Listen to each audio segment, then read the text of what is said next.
ஆசீர்வதிக்கும் தேவன் நம்மை ஆசீர்வதிப்பாரே. துதி ஸ்தோத்திரம் இயேசுநாதா, துதி உமக்கே என்றுமே. இன்று ஒரு வசனம்.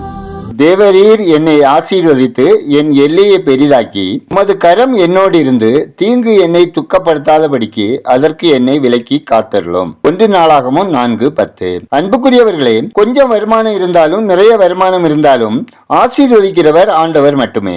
யாரும் யாராலும் ஆசீர்வதிக்கப்பட முடியாது.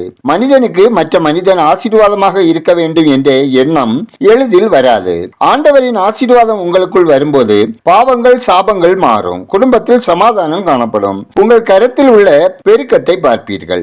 ஆண்டவரின் கரம் உங்களோடு இருந்து எல்லா தீமைக்கும் உங்களை விலக்கி காத்து நடத்தும். உங்க கண்களை கண்ணீருக்கு விலக்கி காத்துக் கொள்ளுவார். ஆண்டவர் இயேசுவை மட்டும் பிடித்துக் கொள்ளுங்கள்.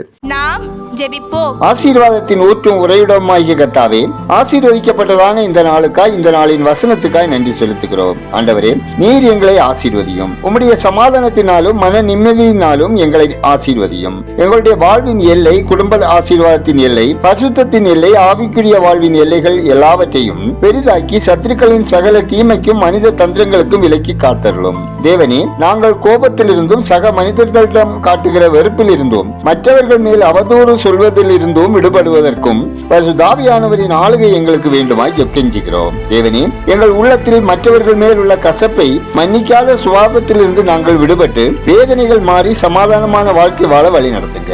அப்பா, ஒவ்வொரு குடும்பத்தினரையும் ஒவ்வொரு சமுதாயத்தினரையும் அமைதியினாலும் பொறுமையினாலும் சாந்தத்தினாலும் ஸ்திரத்தன்மையினாலும் நிரப்பி ஆசீர்வதிக்க ஜெபிக்கிறோம். ஆண்டவரே, விடுதிகளில் தங்கி படிக்கிற, வேலைக்கு செல்கிற ஒவ்வொருவரையும் சகல தீமைக்கும் விலக்கி காத்துக் கொள்ளுங்க.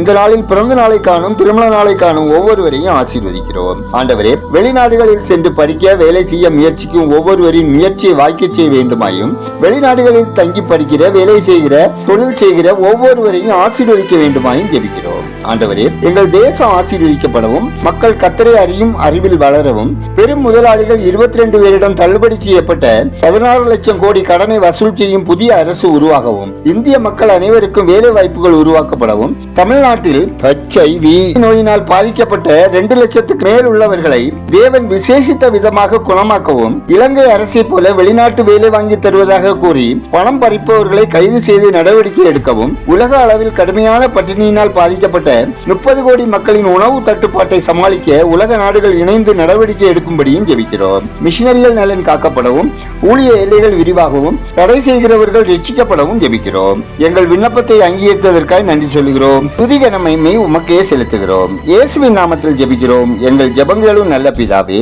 ஆமென்.